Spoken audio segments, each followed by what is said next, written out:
नमस्कार दोस्तों, मेरा नाम है प्रदीप गुस्सा। आप जुड़ चुके हैं हमारे YouTube चैनल एचपी सॉल्यूशन में। आज फिर हम आपके लिए हाजिर हैं एक लेके नई जॉब। वो जो जॉब आ रही है वो कहाँ से आ रही है? एसएससी में एक नई भर्ती निकली हुई है। वो करीब 1000 पदों के लिए है।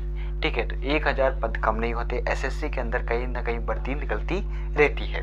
तो इसके अंदर जो भर्ती निकली है, अगर उसकी हम बात करें, यानी स्टाफ सिलेक्शन कॉम्बिनेशन, यानी एसएससी के अंदर जो भर्ती निकली हुई है वो है SSC scientific assistant IMD requirement 2022।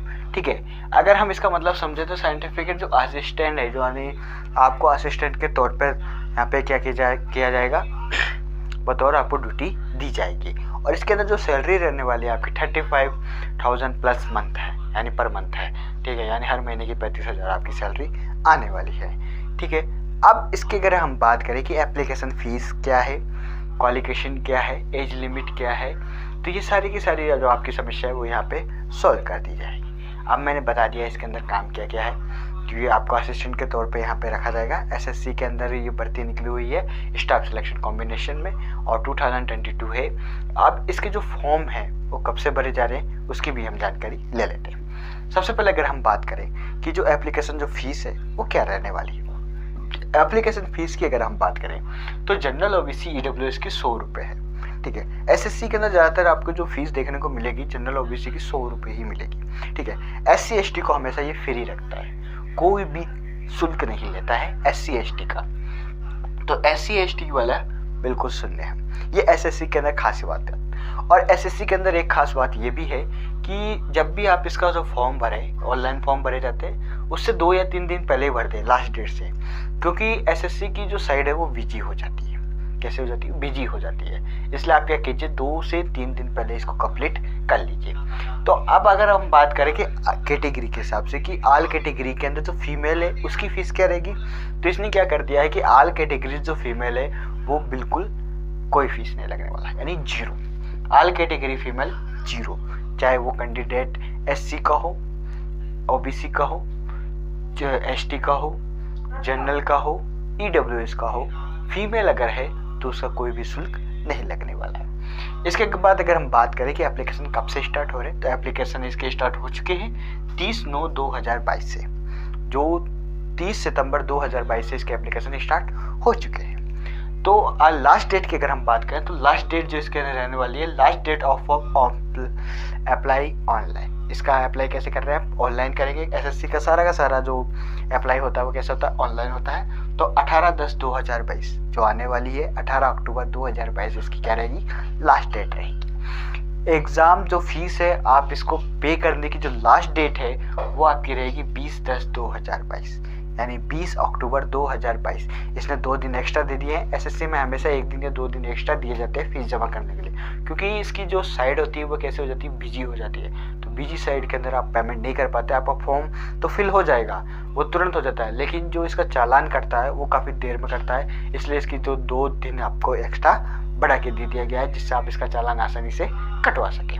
ठीक है, अब करेक्शन डेट की बात करें तो कई बार बच्चे पूछते हैं करेक्शन डेट है क्या। तो करेक्शन डेट मैं बता दूं कि जो आप फॉर्म भरते हैं, फॉर्म भरते वक्त अगर जो भी कोई भी गलती हो जाती है, उस गलती को सुधारने के लिए आप गलती कैसे, जैसे कि आपके नाम में गलती हुई, पिताजी के नाम में हुई, माताजी के नाम में हुई, या किसी सर्टिफिकेट में हो गई, या एड्रेस के अंदर हो गया, तो उस गलती को सुधारने के लिए जो इसके अंदर जो डेट दी गई है वो डेट दी गई है आपके पास 25/10/2022, यानी 25 अक्टूबर 2022 तक इसकी लास्ट डेट रहने वाली है। ठीक है, उसके बाद अगर हम बात करें कि इसकी एग्ज़ाम डेट क्या है, तो एग्ज़ाम जो लगेगा CBT एग्ज़ाम डेट जो है वो दिसंबर दिया है। अभी तक इसने क्या दिया है? दिसंबर दिया है। एडमिट कार्ड सून में है। जैसे ही आपका जिसमें फिक्स डेट आ जाएगी वैसे आपके एडमिट कार्ड 1 हफ्ते पहले या 15 दिन पहले आ जाएंगे और मैं आपको अपडेट कर दूंगा।